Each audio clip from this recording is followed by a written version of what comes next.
secretly think. What inspired you to share that? Well, thanks.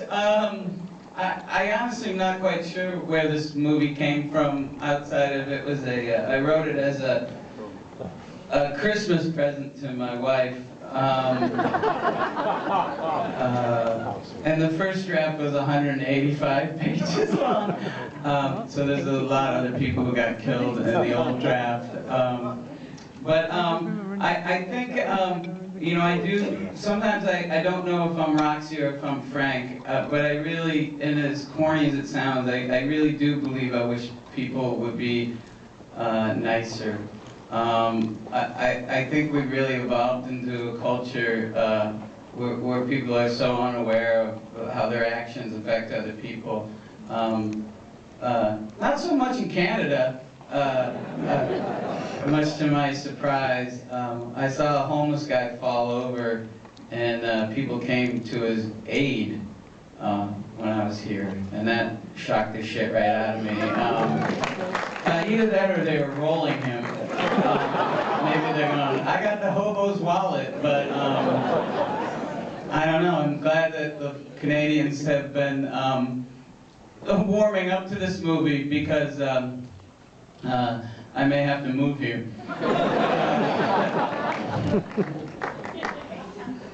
What can you tell us about the actress that you got to play our young, valiant killer? Yeah, I was watching Tara today, and I think she's really amazing, and she's kind of, she was a kid that had been in a bunch of Disney kind of shows before this. I'm sure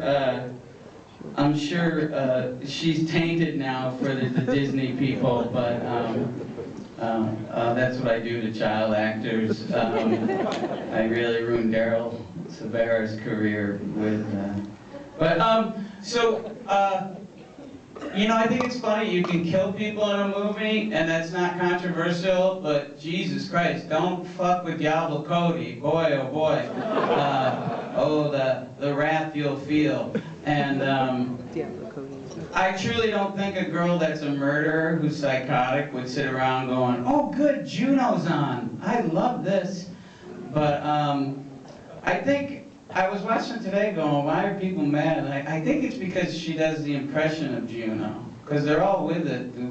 The audience seemed to be fine with the only stripper that suffers from too much self-esteem.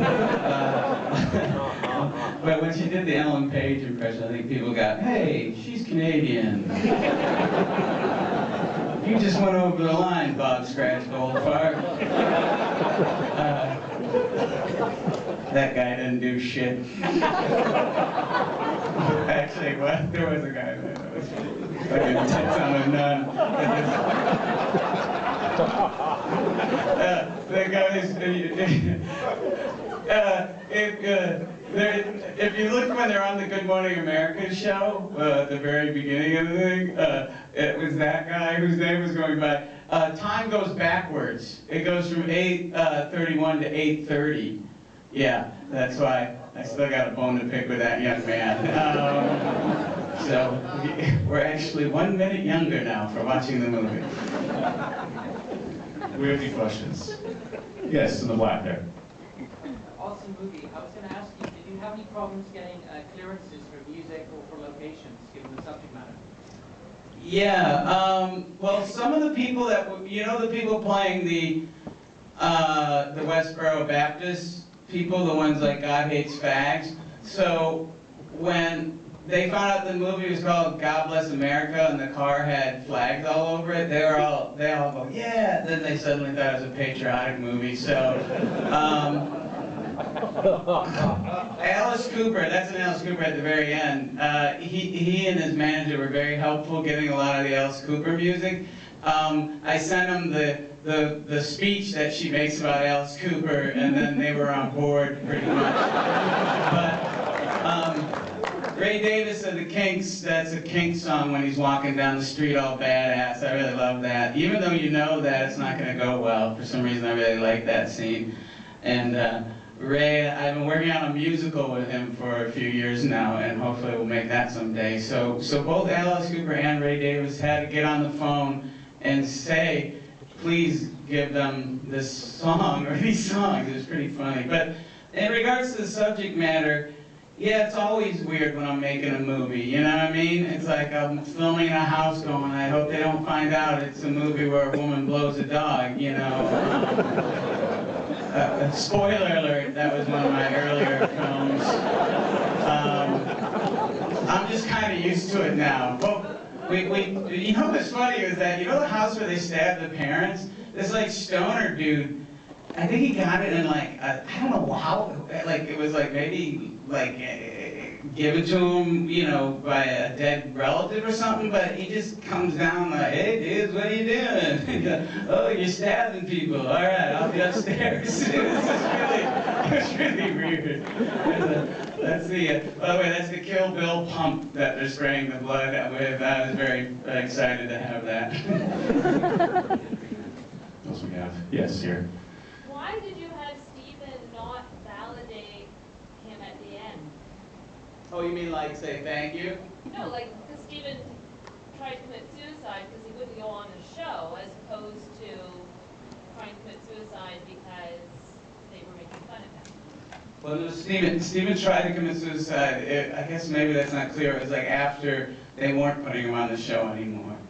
So I'm a little confused. That was contrary. I mean, his whole reason why he was up there defending Stephen was because he saw Stephen as an innocent. That Stephen, you know, he took it for himself that this guy doesn't even know what's going on, and then he finds out that even Stephen's corrupted. And that's a little bit based on my own experience with William Hung.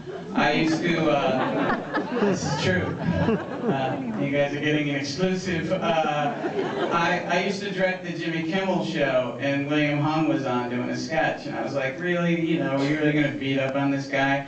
And then when we were filming the bit, he ends up being kind of a cock. Like William Hung was like, I'm not going to do that. And it's like, really, we're just extending your 15 minutes, please. So I was like, wow, everybody's corrupt, you know? It's a weird thing how everyone does get corrupt, like it or not, you know? I had friends that worked on Blossom, and they convinced themselves that writing for Blossom was better than writing on Married with Children. Everybody drinks the Kool-Aid sooner or later, you know? And like, all right, my turd's much shinier than your turd.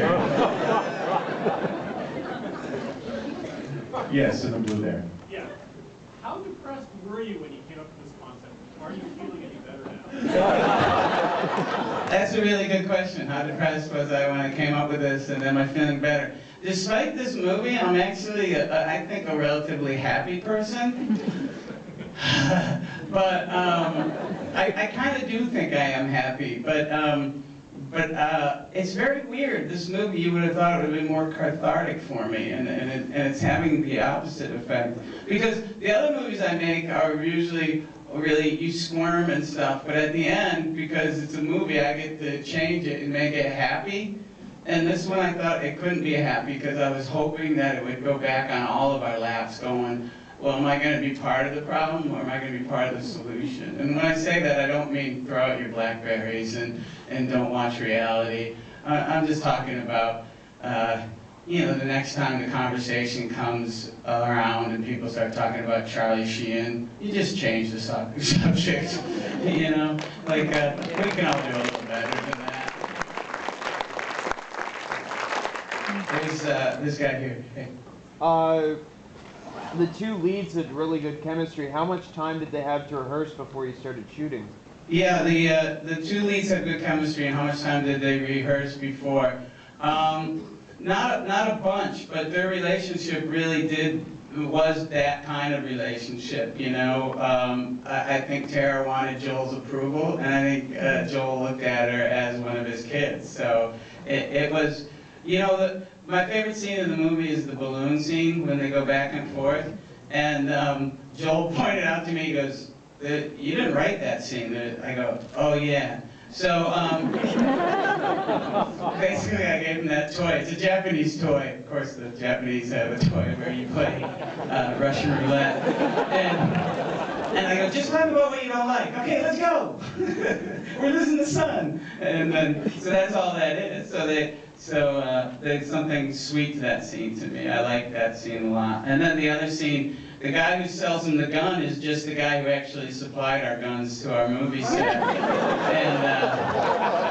And I just gave him and Joel the scene from Taxi Driver when the guy shows up and sells guns. And Joel goes, oh, that's great, I don't have to talk. So that's just him, you know.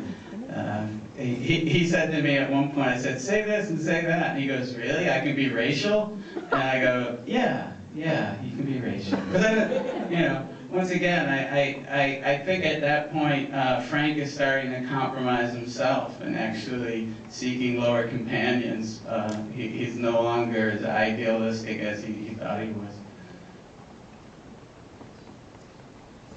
Yeah? With primary season coming up and all these debates going on, in order to stay away from all kind of politics and politicians, is there any reason for that, or? Well, no, you know, there was actually a speech that, if I get a chance to, I might put it back in, where she, before she kills the guy who's Bill O'Reilly, she says,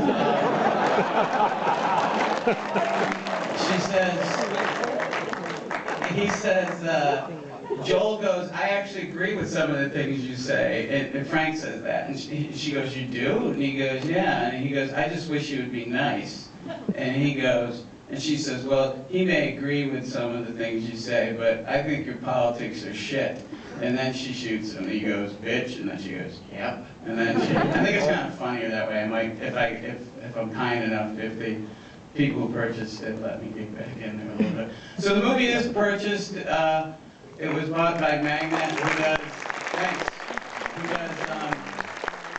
who's owned by Magnolia, and we just sold it to France, even though we had the you don't have to take a shower in France joke, which I was really surprised. So I guess it's a manifesto of sorts, but the reason that I didn't, you know, I tried to find people on the left that were equally as cruel so I could kill one of them.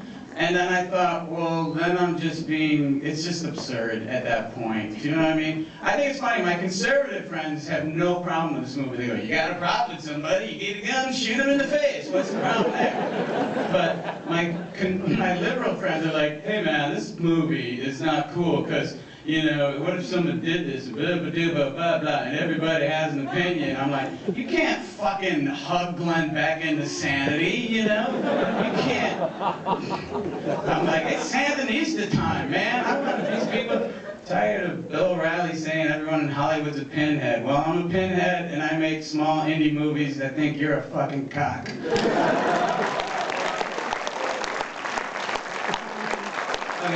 one more. I think I scared him after that. I'll pick you, sir, but bend your arm. Oh, all right. I know it was just like this. After the Bill O'Reilly. Say how, baby. All right. Was there, you cut a lot out of the movie, you said in the script and that, was there any scenes, or you mentioned one, but was there anything that you're particularly fond of that you wish you could have put in the movie? Well, there's a couple scenes. One when Stephen was being crucified, and